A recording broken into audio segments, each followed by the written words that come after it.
Hi hello வணக்கம் மக்களே. So இன்றைக்கி நம்ம முட்டை, வெங்காயம், தக்காளி இது மூணையும் வச்சு தேங்காய் எண்ணெயில் ரொம்பவே டேஸ்ட்டாக குயிக்காக கேரளா ஸ்டைலில் ஒரு முட்டை ரோஸ்ட் பண்ண போகிறோம். ஸோ இந்த முட்டை ரோஸ்ட் பார்த்திங்கன்னா சப்பாத்தி, ஆப்பம், சாதம் இது எல்லாத்துக்குமே செம்ம டேஸ்ட்டாக இருக்கும். ஸோ வீடியோக்குள்ளே போகிறதுக்கு முன்னாடி மறக்காமல் நம்ம மிஸ்டர் அண்ட் மிஸ்ஸஸ் ஹோம் சேனலை சப்ஸ்கிரைப் பண்ணிவிட்டு கூட அந்த பெல் ஐக்கானை கிளிக் பண்ணிக்கோங்க. முதல்ல ஒரு 4 முட்டையை அவிய போட்டு எடுத்துக்க போகிறோம்.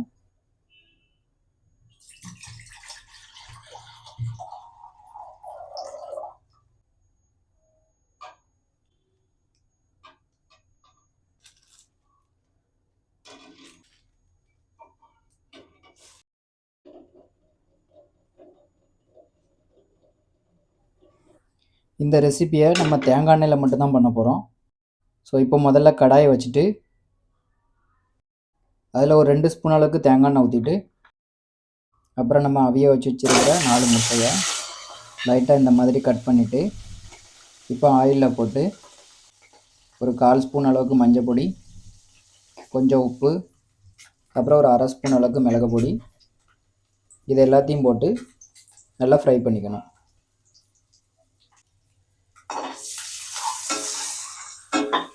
கடைசி அதில் கருவேப்பிலை போட்டு கொஞ்சம் மிக்ஸ் பண்ணிவிட்டு இது தனியாக எடுத்துடணும்.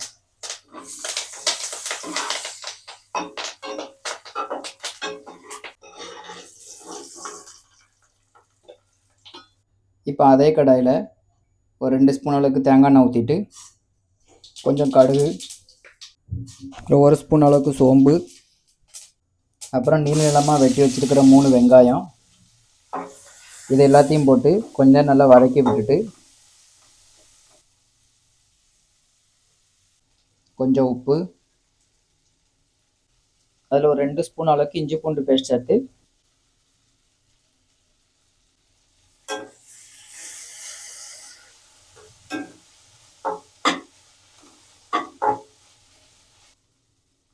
இப்போ 1/2 ஸ்பூன் அளவுக்கு மிளகாய் பொடி, 1 ஸ்பூன் அளவுக்கு கொத்தமல்லி பொடி,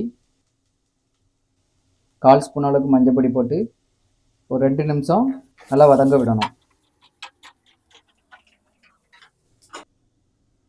அடுத்து இதில் நம்ம சின்ன சின்னதாக வெட்டி வச்சிருக்க தக்காளியை சேர்த்து நல்லா வதக்கி விட்டுட்டு எண்ணெய் நல்லா மேலே பிரிஞ்சு வர வரைக்கும் வேக விடணும். தக்காளி நல்லா வெந்து வந்ததும் இதில் கொஞ்சம் தண்ணி சேர்த்து, தண்ணிக்கு பதிலாக நீங்கள் இதில் தேங்காய் பால் கூட ஊற்றிக்கலாம்.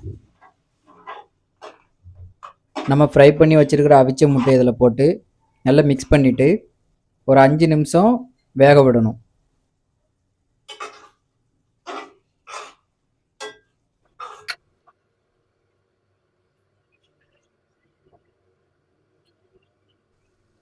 இப்போ 5 நிமிஷம் நல்லா வெந்து வந்ததுக்கப்புறம் இதில் ஒரு 1 ஸ்பூன் அளவுக்கு கறி மசாலா பொடி, 1/2 ஸ்பூன் அளவுக்கு மிளகு பொடி சேர்த்து நல்லா மிக்ஸ் பண்ணிவிட்டு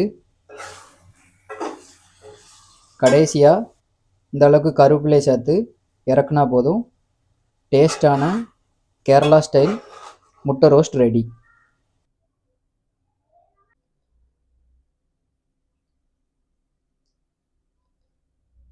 வெறும் 1/2 மணி நேரத்தில் நம்ம இந்த முட்டை ரோஸ்ட்டை பண்ணிட்டோம். ஸோ இந்த வீடியோ உங்களுக்கு பிடிச்சிருந்தா மறக்காமல் லைக் பண்ணிவிட்டு இந்த ரெசிபியை நீங்களும் ட்ரை பண்ணி பார்த்துட்டு இதோட டேஸ்ட் எப்படி இருந்துச்சுன்னு வந்து கமெண்ட் பாக்ஸில் கமெண்ட் பண்ணிட்டு போங்க.